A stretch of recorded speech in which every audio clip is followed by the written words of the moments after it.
You really can't stay because, baby, it's cold outside. Let's get into it.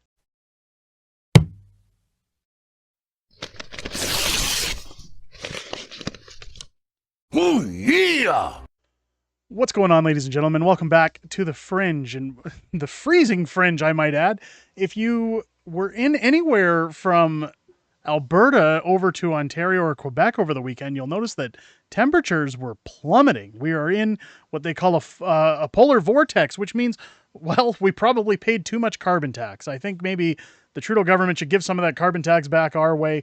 But one interesting story, and one that I've been following for a while here and waiting to report on, especially when you look at Alberta, is the rising of outdoor encampments around cities. And one of the places where it's now getting a lot of controversial coverage is in the good old city of Edmonton. Now, failed Mayor Sohi, who was installed, um, well, he had a few bits to say, and we're going to get into that.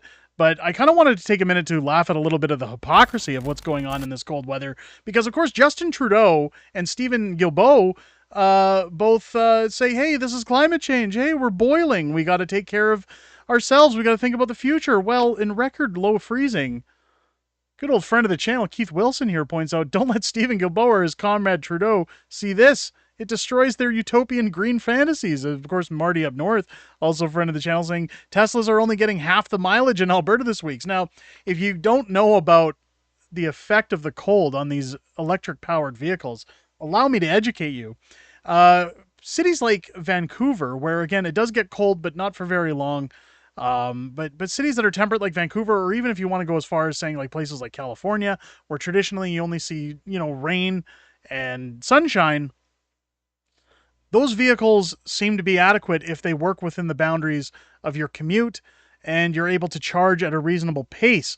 Now, when it comes to the cold weather, batteries don't uphold or get a full charge when you plug them in. And while many people argue, hey, it's minus 40 outside and my Tesla still starts, it'll start, but you're only going to get about half the mileage as you currently get on a 30-degree day. The reason being is that the cold weather actually reduces the ability for your battery to charge to its full potential. So, of course, many people now struggling. And when you think about traffic, especially in Calgary, now as the weather got cold last week, I started giving my wife a ride to work in the morning because some of the LRTs, which run on electricity, or light rail transit as we call it, in Calgary, or train system, was not running on time or sometimes even at all based on the degree of cold that we were experiencing. And I simply didn't want my wife standing outside in that temperature and dealing with that. So I gave her a ride to work. But the amount of traffic you can see on the roads, well, if you had an electric vehicle, you'd probably run out of a charge in most spots on your way just to get into work before you could plug your vehicle in again to charge.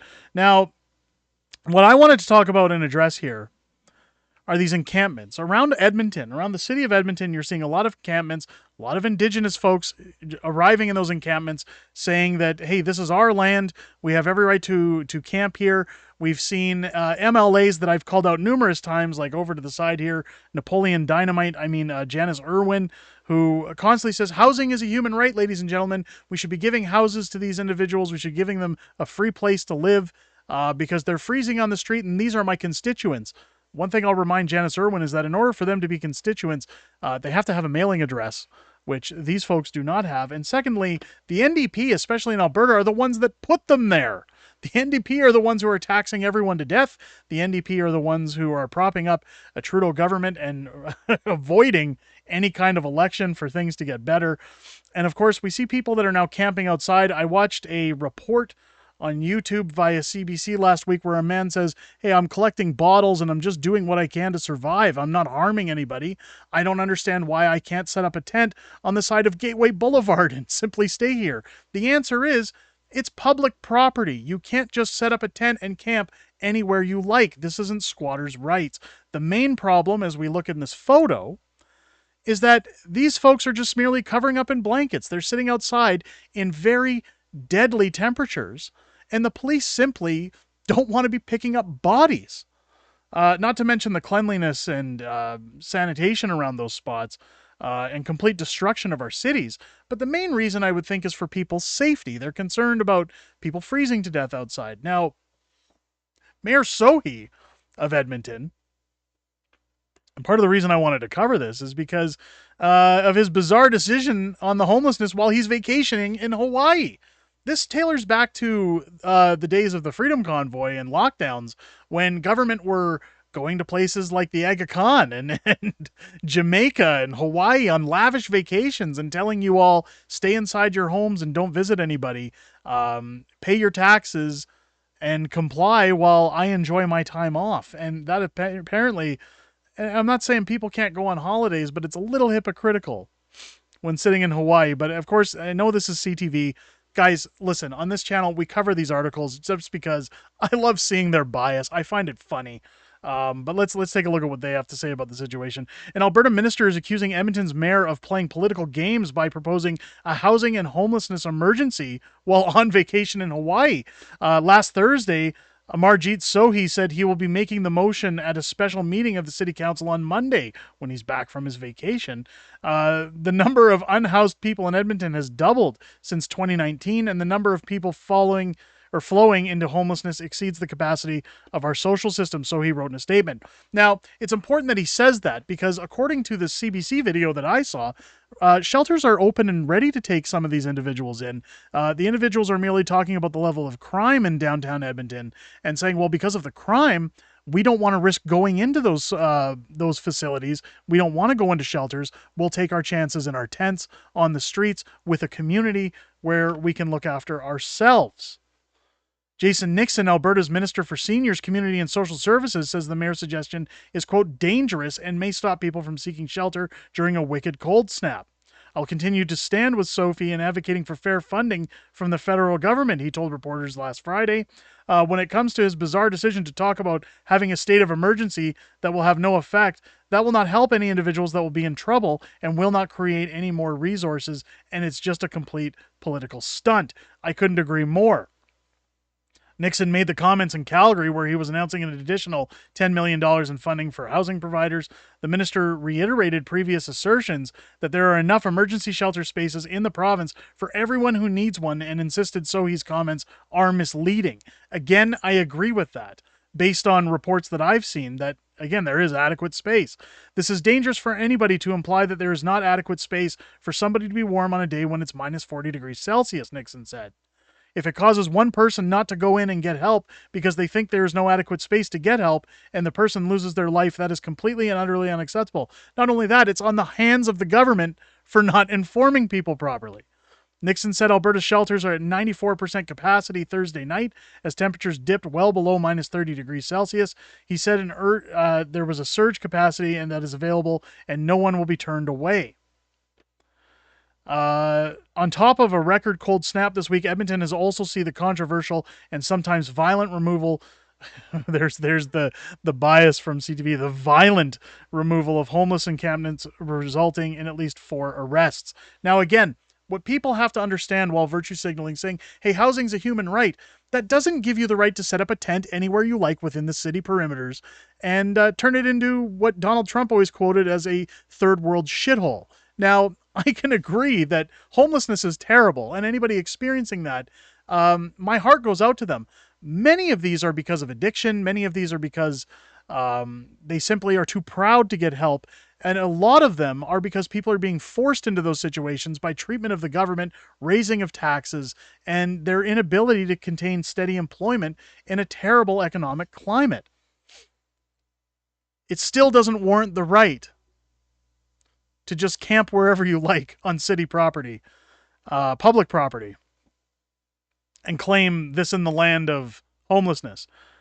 Again, I'm not saying I don't side with homeless people. I'm saying that there's a reason they're being removed, and a lot of it, I feel, is safety. So his statement included a proposal for him to meet with Nixon, Federal Housing Minister Sean Fraser, and Grand Chief of the Confederacy of Treaty 6, Cody Thomas, so all levels of government can sit in the same table and take action together. Nixon said he is not interested in that meeting. Of course not. It's a political stunt. It's virtue signaling. The minister insists the province's Edmonton Public Safety Cabinet Committee is on top of the situation, and Alberta has committed billions for long-term affordable housing projects. I understand the mayor has been vacationing in Hawaii, and he and city council have not had the benefit of being briefed. City staff have been involved, though, throughout the process, and we are expected that council will be fully briefed on the strategy before they make any further political declarations that have no force and no effect. Mic drop. In a Friday afternoon press conference at City Hall, he confirmed he just returned from vacation. He didn't directly answer a question about whether or not he was in Hawaii. He said it was his only week off during the winter break. Oh, get the violin out, folks. And that he was in contact with his staff while he was away. The mayor wants to set aside his difference with Nixon and work collaboratively. Supportive housing and wraparound services is the cure to homelessness, and that's where we all need to work together on. So he told reporters. So, of course, this is the ever growing statement from the virtue signaling NDP led mayor of Edmonton that, hey, I was on vacation, but ladies and gentlemen, this is a concern of mine. Now, again, I'm not disagreeing that some people aren't in their rights to deserve a vacation. What I'm simply stating is that the hypocrisy is ever more evident. This is a government issue. This is a city run issue. And if they're going to claim crisis, he should be there dealing with it instead of, chiming in via webcam while in Hawaii. I do see the hypocrisy, but at the same time, I understand why police are removing these camps. I don't believe it's violent. I believe that they're within their rights to remove them and should continue to remove them because safety does come into play. You certainly don't want residents being at risk of people who are maybe desperate and resorting to crime. And people should ultimately be housed so that in some form of a shelter so that we're not losing people's lives to the temperature as this cold snap continues. Let me know what you guys think down below in the comments. Is this something you're seeing in your own towns? Is it spreading across Canada? Is it going to continue to spread? I think so, as things begin to continue to become unaffordable for Canadians. Give me your comments down below if it's your first time here. Again, I hope this video has earned your subscription. Make sure as you're clicking that subscribe button, you head over and click your bell for notifications as we upload channel content every week, Monday through Friday. And we also do our weekly wrap live stream every Sunday here on the channel at 6:30 p.m. Pacific time, where we go over everything that's happened in the past week, everything coming up in the week ahead. And from time to time, we have a few special guests coming in to chime in once in a while.